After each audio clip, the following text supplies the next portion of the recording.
warahmatullahi wabarakatuh. Ya, perkenalkan, nama saya Auful Arif Kuswanto, NIM 134 SI 136. Nah, di sini saya akan mempresentasikan hasil tugas akhir saya yang berjudul Rancang Bangun Aplikasi Workflow Pelayanan Pasien Rawat Jalan Klinik dengan Metode Pengujian SMOK.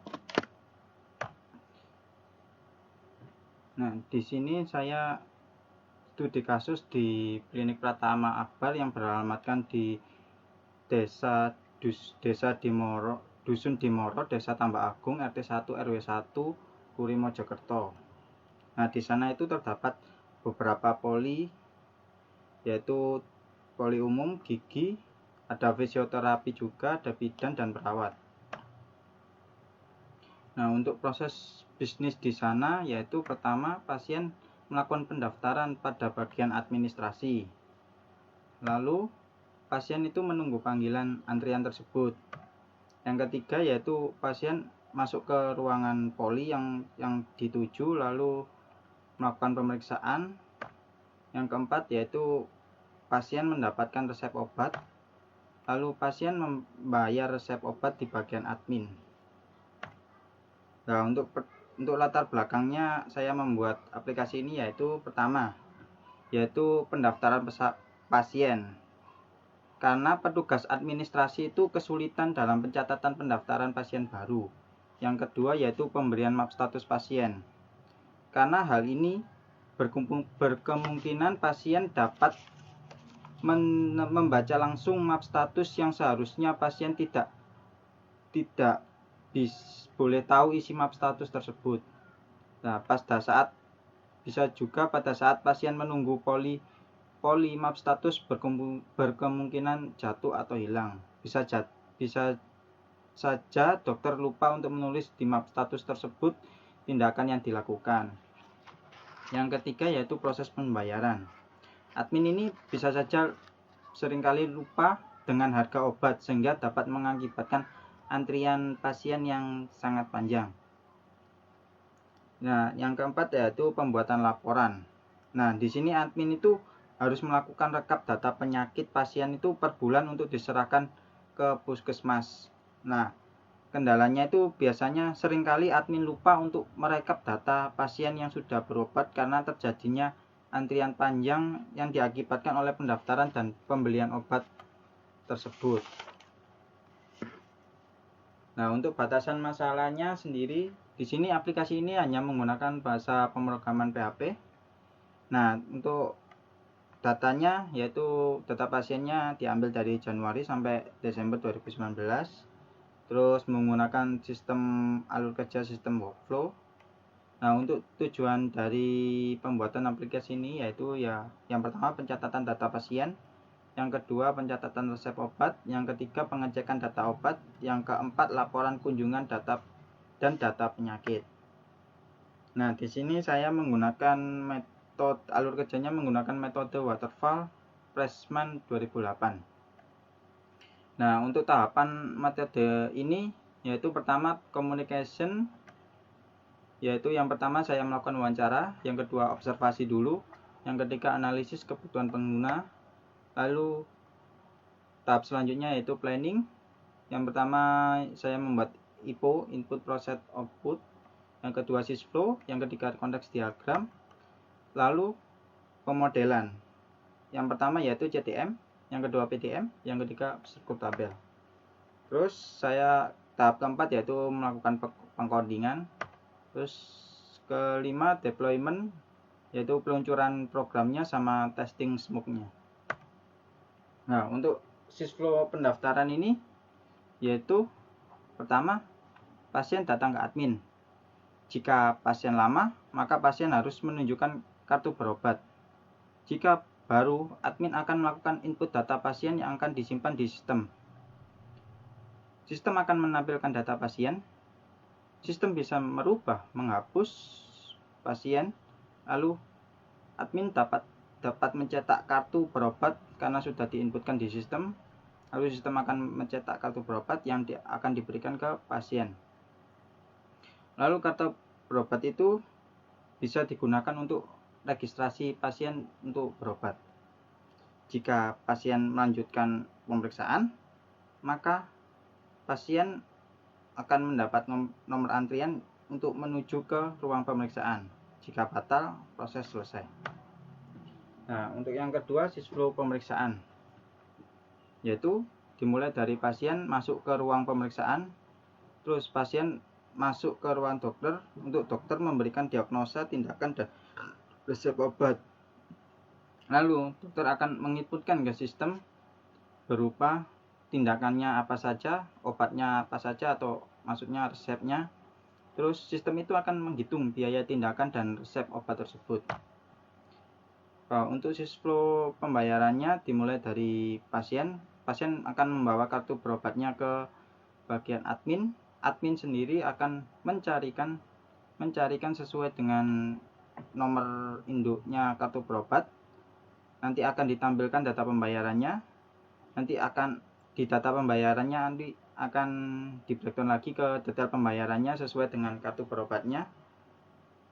Jika pasien tersebut setuju tidak ada pengurangan pembelian obat, maka akan mencetak pembayaran. Jika uangnya kurang atau bisa resepnya, bisa obatnya bisa dibeli sebagian, itu bisa, maka diproses lagi. Nanti akan, jika semuanya setuju, maka akan dicetak. Lalu hasil cetakannya itu dikasih tahu ke pasien. Nah, pasien akan membayar. Nah, admin akan mencetak nota tersebut. Untuk selanjutnya, sisflow pembuatan laporan dimulai dari admin. Admin itu akan input data per tanggal atau per bulan, nanti ke sistem akan tampilkan laporan sistem akan kembali ke data laporan.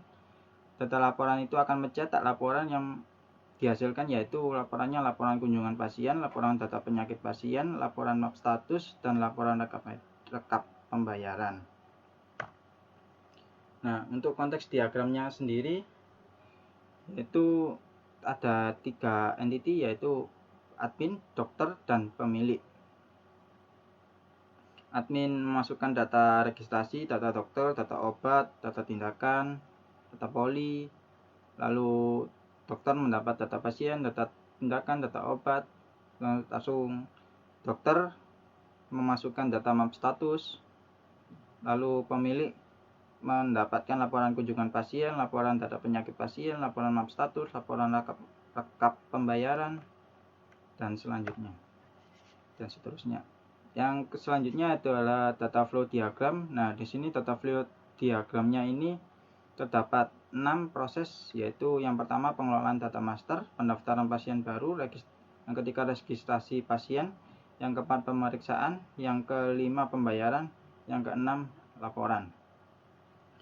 Nah, untuk data store-nya, yaitu yang pertama ada obat, 2 poli, 3 tindakan, 4 dokter, 5 pasien, 6 data registrasi, 7 map status, 8 detail obat, 9 detail tindakan. Nah, untuk selanjutnya CDM, yaitu ada 8 tabel, yaitu yang pertama karyawan, pendaftaran, pasien, poli, pemeriksaan, tindakan, obat, dan pembayaran. Untuk karyawan ke pendaftaran yaitu one to many, 1 karyawan banyak pendaftaran. Pasien ke pendaftaran one to many. Poli ke pendaftaran one to many. Pendaftaran ke pembayaran one to many. Pembayaran ke pemeriksaan ke pembayaran one to many. Pendaftaran ke pemeriksaan one to many. Tindakan ke pemeriksaan one to many. Obat ke pemeriksaan one to many.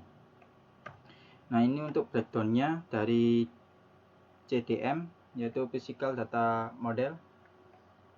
Nah, sini bisa dilihat pendaftaran mendapatkan foreign key ID pasien, ID poli, sama ID karyawan. Lalu pemeriksaan mendapat foreign key ID registrasi, ID obat, ID tindakan. Terus pembayaran memiliki ID foreign key, ID pemeriksaan, ID registrasi. Nah, untuk hasil dan implementasi codingnya seperti ini.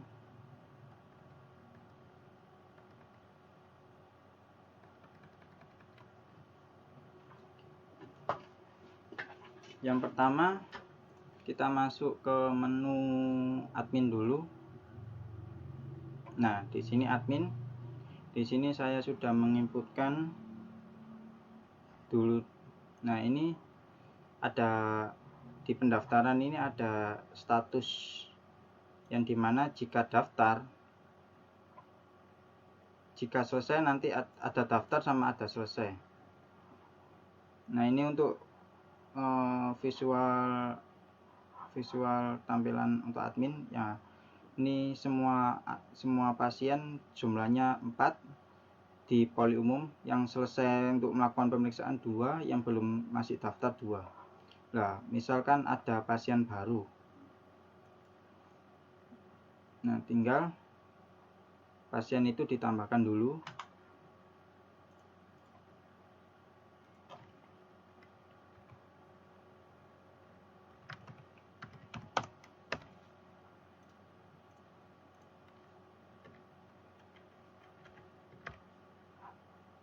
Kita tambahkan dulu.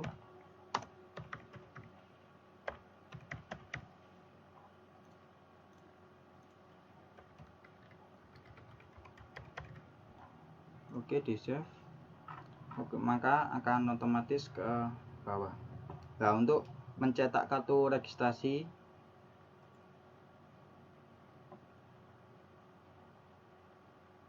nah ini untuk kartu registrasinya kayak seperti ini.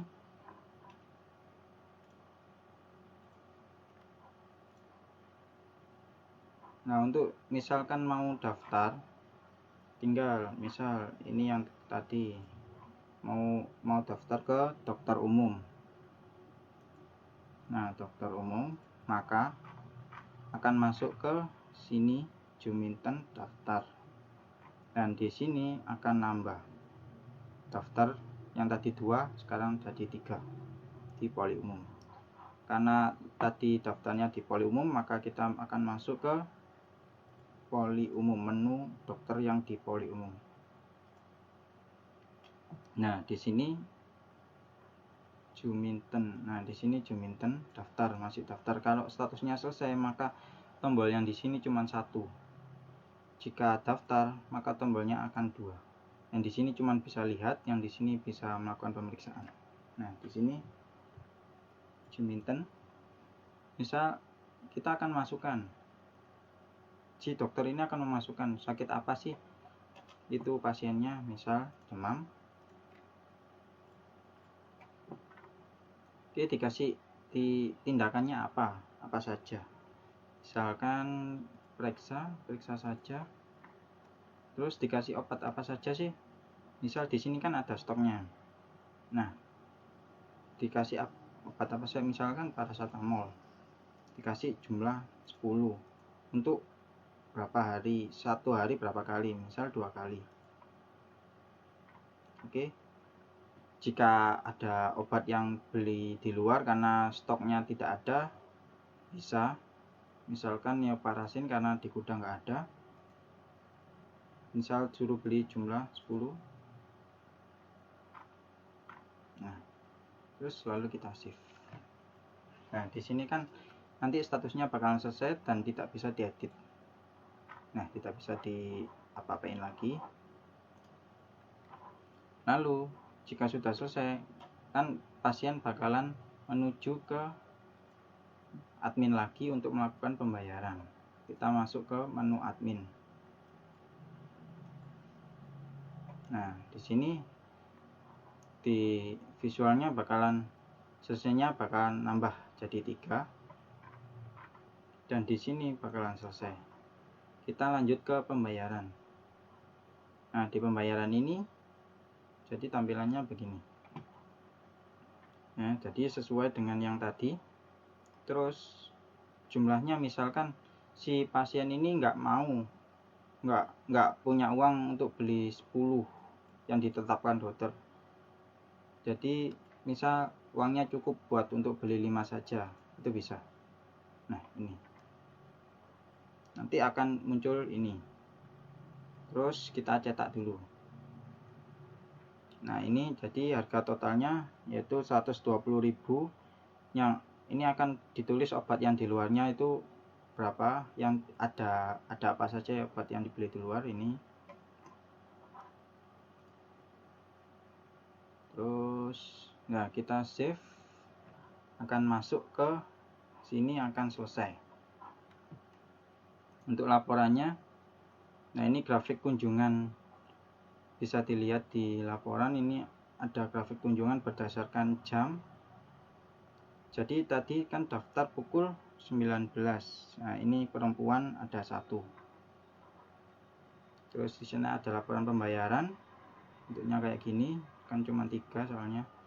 Terus laporan data penyakit kayak gini, dia ada demam, umur 5-6 tahun. Yang inputan sebelumnya saya yang pernah menginputkan demam laki-laki umur 5-6 tahun, pernah sakit demam, dan seterusnya.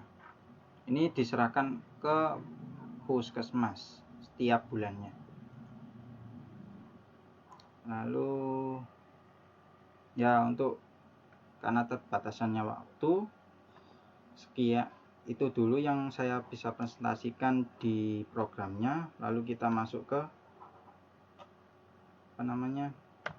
smoke testing. Nah untuk smoke testingnya itu begini, yaitu yang pertama uji skenario nya saya itu login sesuai dengan database jabatan. Nah untuk uji login ini dilakukan untuk memastikan pengguna yang tercantum di database itu bisa masuk. Tahapan pengujiannya yaitu pertama jalankan aplikasi, masukkan username, masukkan password, klik tombol kirim. Nah hasil yang saya harapkan itu yaitu bisa masuk ke menu yang sesuai. Ya hasil yang sebenarnya ya bisa seperti yang saya harapkan dan statusnya lulus. Untuk selanjutnya yang kedua, pemilik melakukan tambah, ubah, dan hapus pada menu master.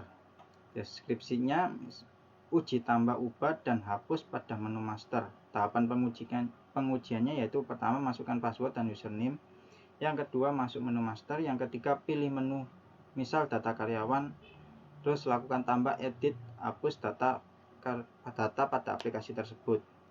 Hasil yang saya harapkan itu bisa melakukan tambah, edit, hapus. Nah untuk hasil yang sebenarnya bisa seperti yang saya harapkan.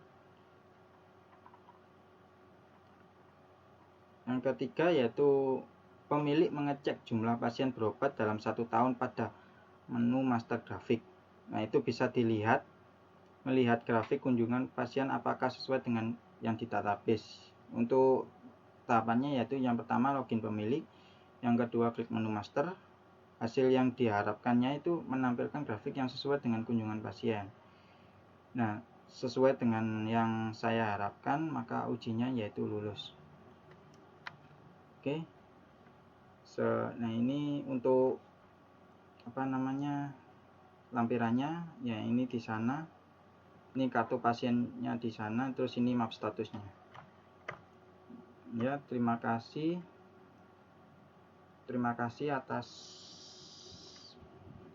Wassalamualaikum warahmatullahi wabarakatuh.